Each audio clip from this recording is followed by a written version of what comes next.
Hello everyone, this is Sorry and Target bringing you a special Carnivores discussion video, where today, for the first time in about a year, we are revisiting the oft-maligned mutated dinosaurs from Carnivores Reborn with a special twist. The real-life behind-the-scenes stories surrounding Carnivores HD and Reborn fascinate me. I mean, Carnivores HD's announcement trailer literally came out of nowhere. No marketing, no development buzz, nothing.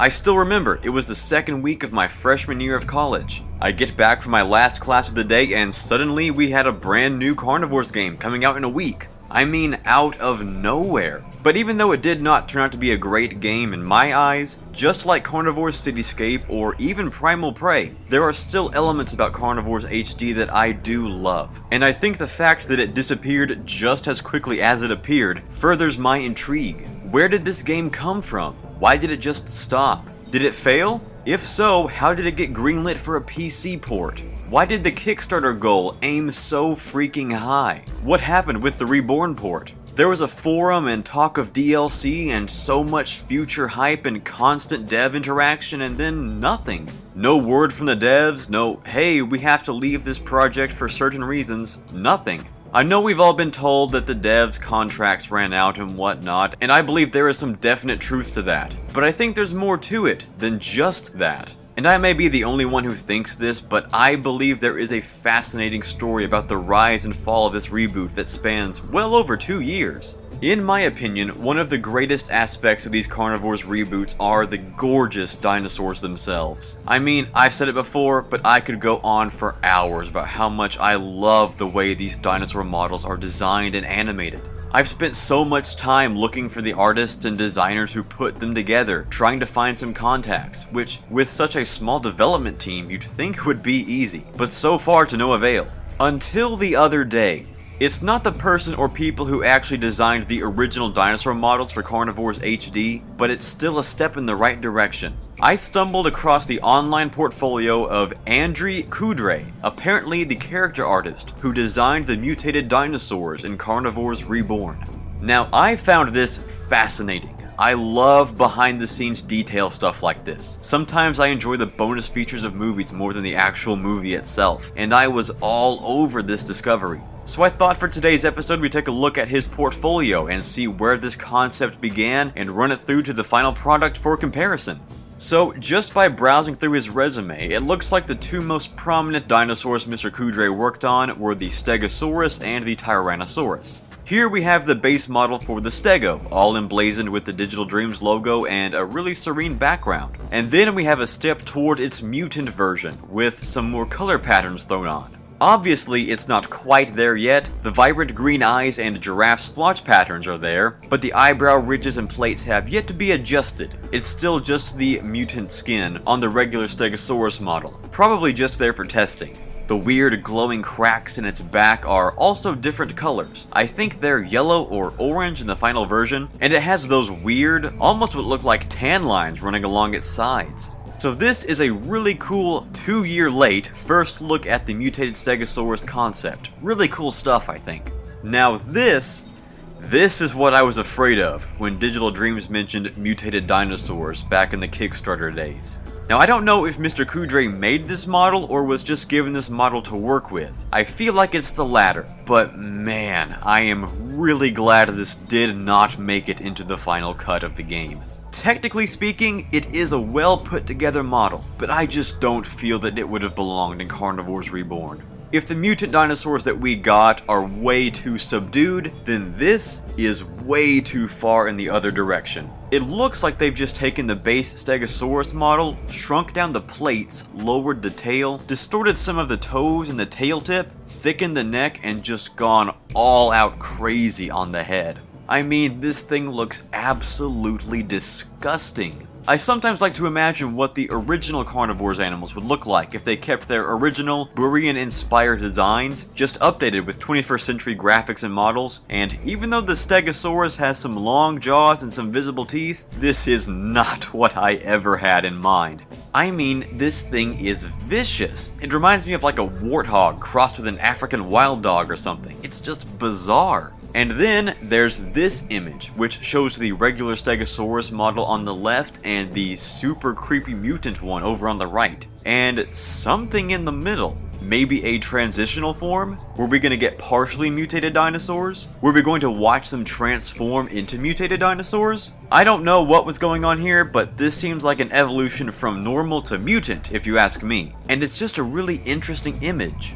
And then there is this image, which looks like the final mutant Stegosaurus color scheme, minus the eyes, on the regular Stegosaurus model. But what's really interesting about this image is that these Stegos all have the regular model. No green eyes, no glowing cracks in the scales, and they're all in a herd. So is this going to be just a special version of the normal Stegosaurus? Just like an extra skin? Kind of like what the manual said with different types? And this was going to be the mutant, but they just ran out of time and compromised in the middle? I don't know, guys, this raises a ton of questions. Plus, I mean, look at the landscape. I'm sure it's just there as a random concept art backdrop, but it kind of resembles one of the fog maps in Carnivores Reborn. But we never really got a map with those kinds of trees. Was this also a concept for another map, or even potential herd behavior later on down the road? Who knows? But it's an extremely interesting image that I just find fascinating. Here's another couple of images that show off the mesh for the Stegos, and then them with the skin put on before they were implemented into the background. So then the next dinosaur in the list is the Tyrannosaurus. Here you can see the basic T-Rex model and design complete with its Jurassic Park coloration. Although, and I cannot figure this out, something about the head looks off to me. Maybe it looks too chalky and soft, not as grizzled and rocky as it does in the game. I don't know, maybe it's just me, but here's the basic one, and here is a starting concept for the Mutant Rex. Kinda like the Stego, I can see where it's beginning, but also that it has a long way to go. I actually really love the coloration of the Mutant Rex in Reborn. I just think it needed some more Grimlock-esque horns or spikes to really set it apart. But this version seems to be opting for more of a dark brown or dark red pattern along the entire body, instead of the black body and skull white head in the final version. Or maybe this was just supposed to be a new skin for the regular T-Rex, who knows? And here's a pretty cool image of the Rexes in action, with proper lighting and a scenic background. Again, I get the feeling that this backdrop was definitely just a concept art background and not teasing a new map, but this is what the mutant or special variant Rex looks like, more in-game. It's a very subdued color pattern. If you didn't know exactly what the regular T-Rex's color pattern looks like, you probably wouldn't even be able to differentiate the two. But you can see that on this one it's got splotches and hints of red instead of dark stripes. That one in the distance also looks like it's in the pose that the Rex is in on the desktop icon for Carnivores Reborn. They've just cropped out all but the head, obviously. Here's the T-Rex mesh in that pose again, and now that it's here, I definitely think that that was the pose used for the desktop icon. And here we have a nice texture image of the Rex, and still, something about the head looks off to me. I'm sure it's just me, but I don't know. It's like something's just off enough to make me notice. Anyway, this is a really cool image that shows off that really soft, leathery look of the T-Rex. I've always noticed how its head texture and body texture are radically different. The head looks like it's made out of rocks, and the body looks soft, almost like an armchair or something. But this high poly mesh is a really cool way to check out the Rex's texture.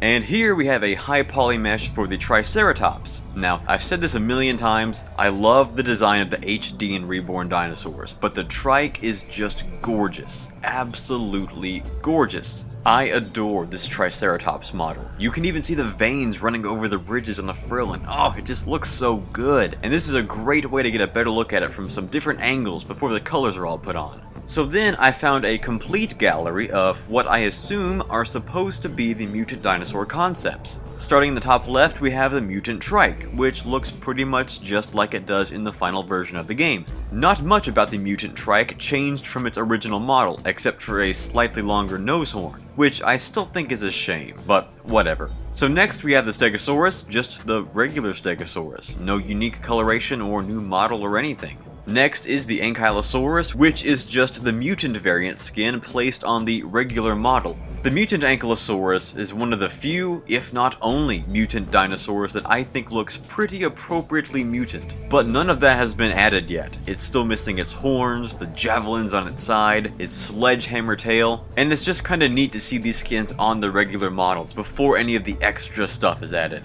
Kinda makes you wonder what could have been, what other ideas they had in mind. Next we have the Mutant Rex again, still rocking the dark browns and reds, before I'm sure someone watched Dinosaur Revolution and said, hey, let's go with that. So next we have the Mutant Ceratosaurus, which, like the Mutant Trike, looks pretty much done. All of the gold and green and blue has been added, and it's got its bigger nose horn and taller back and tail spines, which really don't look too good there on the neck. I think some gradual fading from the regular size spines into the tall ones would have been more appropriate and looked better. So this one is pretty much done, looks ready to go and into Carnivores Reborn. Now we can move on to the last and, in my opinion, worst mutated dinosaur. The Mutated Parasaurolophus. Now, I see what they were trying to do here, but, I mean, as you can tell, it just doesn't work. They were trying to make some little bump or ridge on the top of the beak and inflate the size of the head crest in the back, and it just looks messy.